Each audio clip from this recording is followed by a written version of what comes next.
시편 14편 말씀 보겠습니다.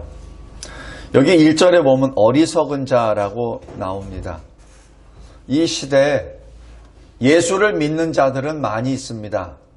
그러나 하나님이 안 계시다라고 말하는 사람들도 그 가운데 제법 있습니다.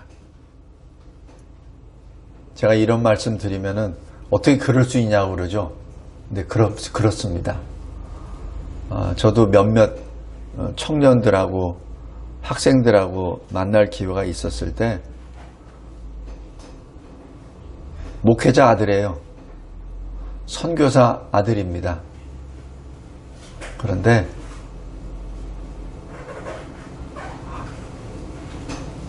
자기는 하나님 안 믿는데요. 예배 다 드려요. 반주도 하고. 왜냐면 목사 아들이고 선교사 아들이기 때문에. 근데 저한테 그래요. 저는 하나님 안 계신다고 믿어요. 성도 여러분, 굉장히 무서운 말입니다. 그렇게 많이 듣고 그렇게 많이 성경 공부도 하고 그리고 교회 내에서 찬양 인도도 하고, 근데 결론은 하나님이 안 계세요. 오늘 여기 1절이 그렇습니다. 하나님이 없다.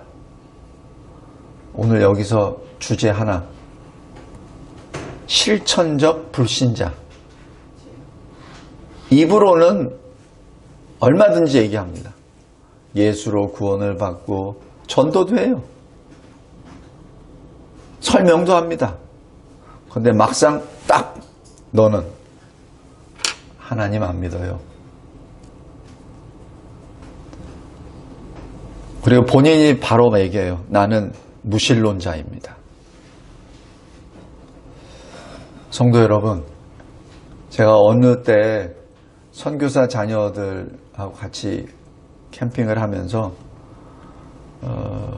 솔직하게 의견을 교류해 본 시간이 있었습니다. 절반이 하나님 안 믿어요. 두렵습니다. 그래서 제가 이게 공적으로 설교 시간에 이렇게 얘기한 건 제 처음이에요. 제가 신학 강의할 때는 이런 말 가끔가다 합니다. 왜냐하면 대부분이 목사들이고 선교사들이고 또 신학도들이기 때문에 경고의 차원에서도 말씀을 했지만은 제가 이렇게 설교 시간에 이렇게 말씀드린 것은 제가 처음이에요. 성도 여러분, 우리 정신 똑바로 차려야 됩니다. 주님이 항상 얘기하시잖아요. 사탄이 마귀가 이 문 앞에서 기다린다고. 마치 사자가 자기 먹이를 삼키려고 하듯이 문 앞에 기다린다고. 베드로서에도 나오고 하나님이 가인에게 주신 말씀도 그 말씀입니다.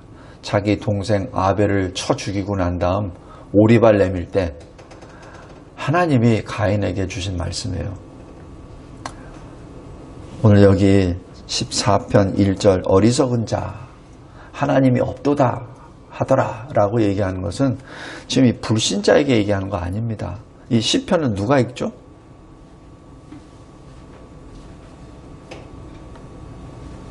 시편은 누가 읽습니까? 소위 하나님의 사람들이 읽어요.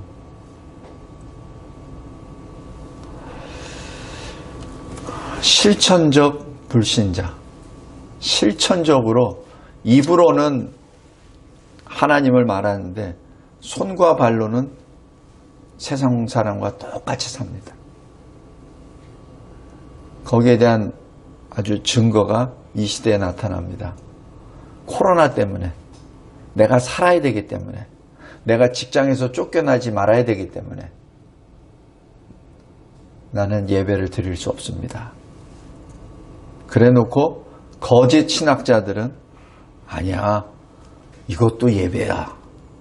지금 이렇게 위험한데 어떻게 함께 모여서 예배를 드려?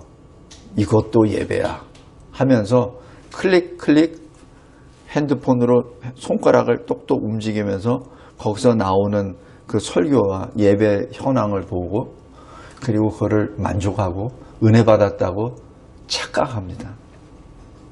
제가 다시 말씀드립니다. 제가 지난주에 우리 교회에서 선포를 했습니다.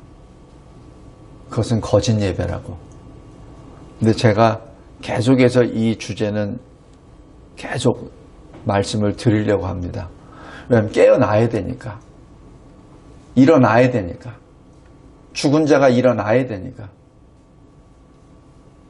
혹시 거기에 대해서 의문시 되거나 우리가 성전인데 우리가 어디 가든지 예배 드리면 되는데 영과 진리로 예배를 드리면 되는데 어디서도 드리면 되는데 라고 그렇게 반론을 제기하시는 분은 지난주 제 설교를 들으시기 바랍니다. 결론적으로 하나님은 우리를 구원하시기 위하여 직접 오셨습니다. 근데 우리는 우리 생명을 지키기 위해서 인터넷으로 말이 안 됩니다. 하나님은 우리를 구원하시기 위하여 직접 오셨어요. 그리고 그뿐만 아니에요. 직접 십자가에 달려 죽으셨어요. 능력이 없어서 십자가에 달려 죽으신 것이 아니라 직접 자기 자신의 생명을 내려놓으신 분입니다.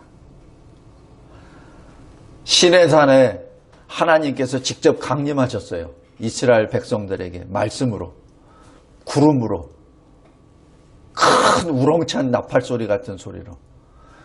백성들이 다 듣고 살았어요. 그런데 모세에게 뭐라고 한지 알아요? 또 들으면 우리가 죽게 되니 우리는 듣기 싫으니 당신 모세가 대표로 가서 듣고 나에게 얘기해 주세요. 안 죽었어요. 근데 마치 죽을 것처럼 생각하고. 다시 얘기해서 하나님을 만나기를 싫어하는 근본적인 그 마음이 뿌리가 있기 때문에 그렇습니다. 왜 예배 현장에 안 나오죠? 예배 드리기 싫으니까. 입으로는 장로라고 그래. 입으로는 목사라고 해. 그런데 실은 예배드리기가 싫거든.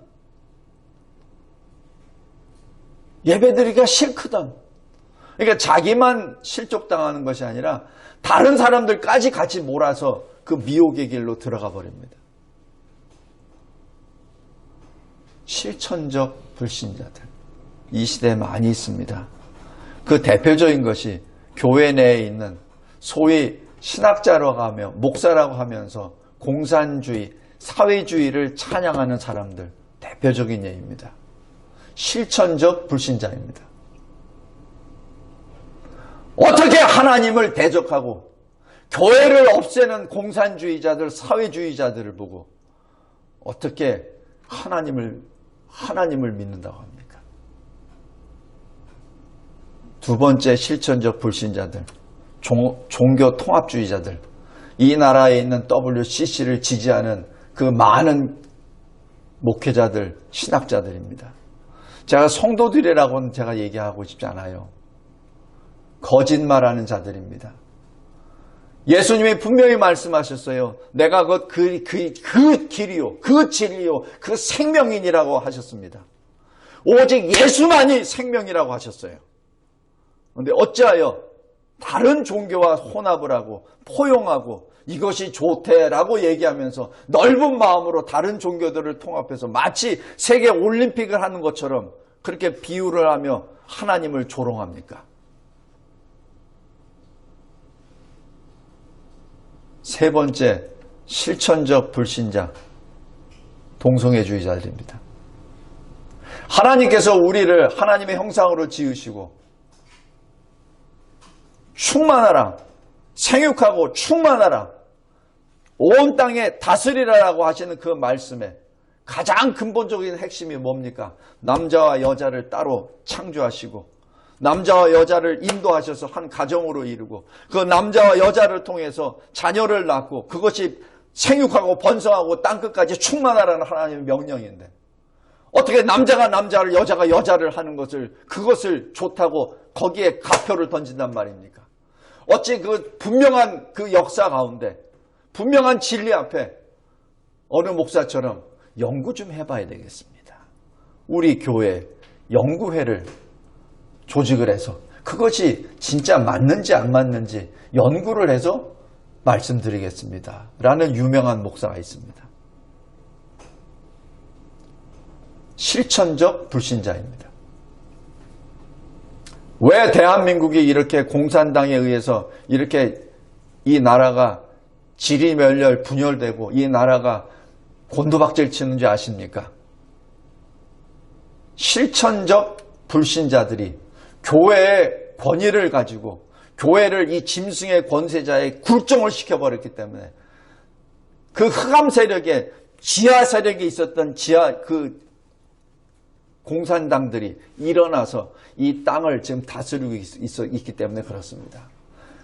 빛이 되라라고 소금이 되라라고 주님이 명령하신 교회가 빛을 어둠으로 덮어버렸기 때문에 그렇습니다. 소금의 그 짠맛을 다 더럽혀서 혼합시켜서 더 이상 짠맛이 없길래 길바닥에 버려진 것이죠. 지나가는 사람들이 다 짓밟아버리죠. 왜냐하면 더 이상 소금이 아니기 때문에. 대한민국 교회가 왜 이렇게 됐습니까? 빛과 소금의 자정 능력이 상실해버렸기 때문에 이렇게 된 겁니다. 성도 여러분, 깨어나기 바랍니다. 깨어나기 바랍니다.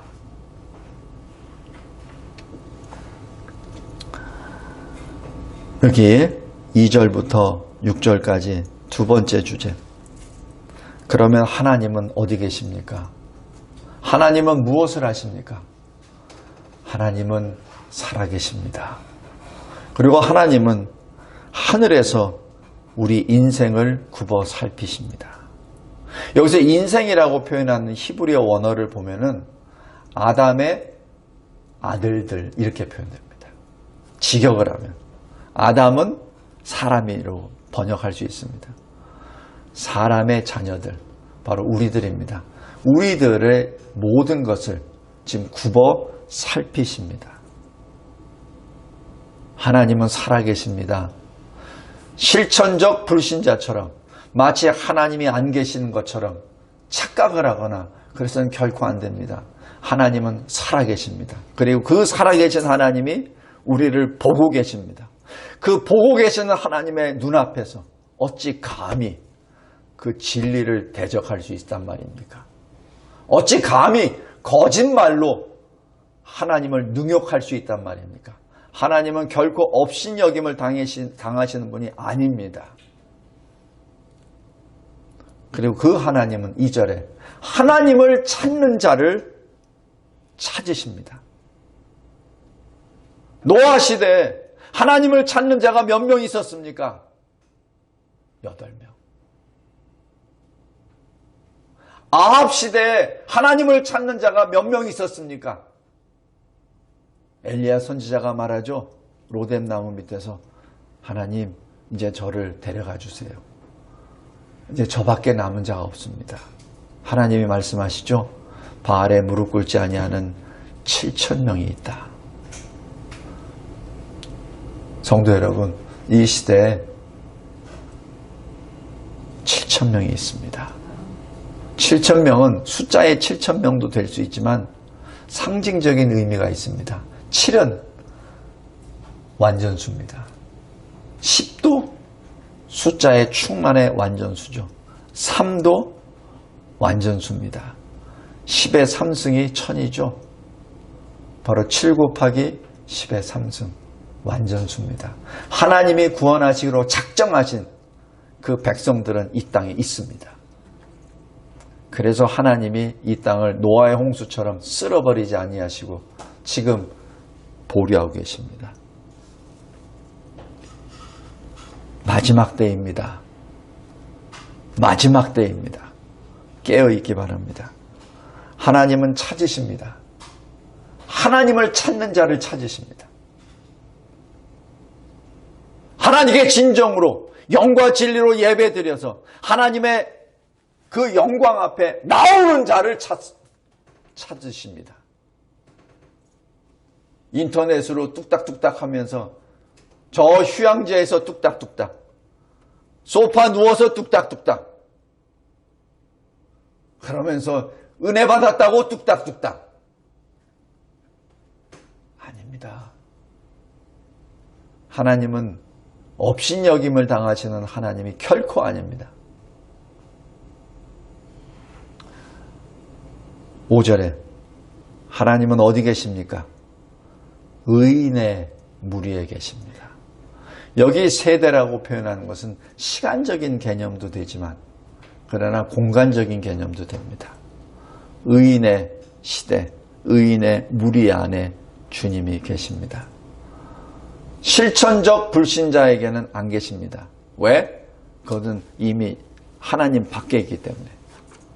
실천적 불신자는 그냥 예의상 실천적이라는 그 신학적인 용어를 붙일 따름이지 불신자입니다.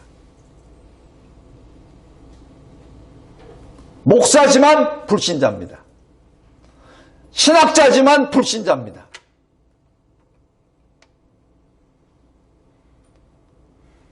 많습니다. 많아요. 그리고 6절. 하나님은 우리의 피난처이십니다. 오직 하나님만이, 다른 길은 없습니다. 북한하고 손잡아서 피난처가 되냐고요? 천만의 말씀. 사자 입으로 들어가죠. 집을 메고 불길로 들어가죠. 나방처럼.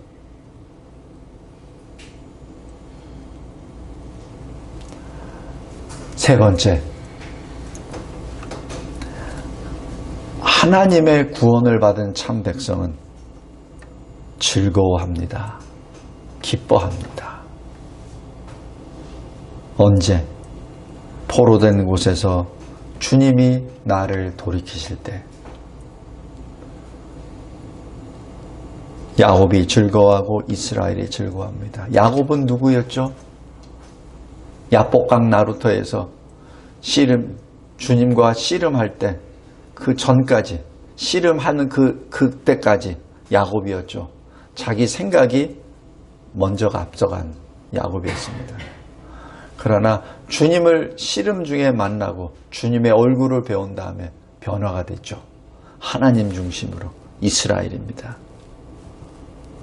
비록 자기 중심적으로 살지만 그래도 실천적 불신자가 아닌, 비록 믿음이 연약하지만 그래도 주님을 붙잡고 있는 그러한 신실한 자, 그러나 아직 많이 가야 될 성도들,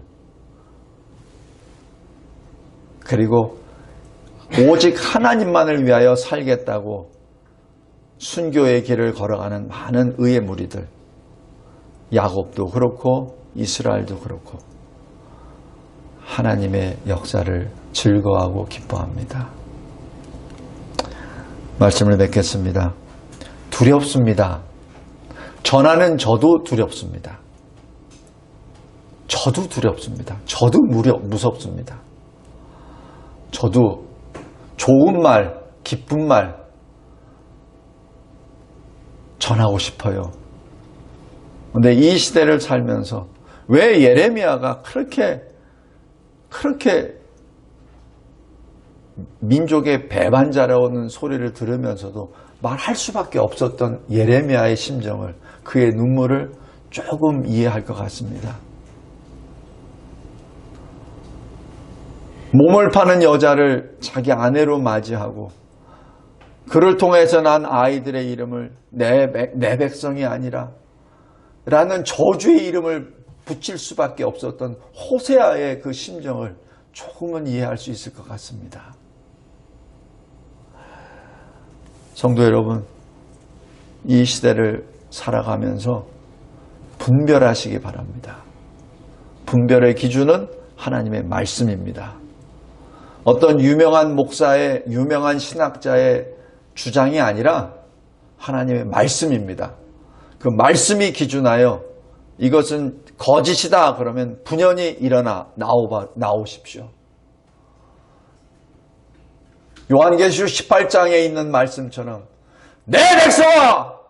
내 백성아! 그곳에서 나오라. 그곳에서 나오라. 그 말씀을 꼭 기억하시기 바랍니다. 그리고 주의 참된 백성으로 비록 믿음의 연약이 있다 하더라도 주님을 참으로 믿는 주의 백성으로 야곱으로 이스라엘로 주님의 임재를 기뻐하고 즐거워하는 저와 여러분이 되시기를 주 예수 그리스도의 이름으로 기도합니다. 하나님 아버지 감사하고 감사합니다. 하나님께서 저희들에게 주신 이 생명의 말씀으로 늘 깨어있는 자 되게 하여 주시고 깨어 기도하는 자, 깨어 말씀을 통하여 주의 영광을 배웁는 자가 되게 하여 주옵소서. 예수 그리스도의 이름으로 기도드리옵나이다. 아멘.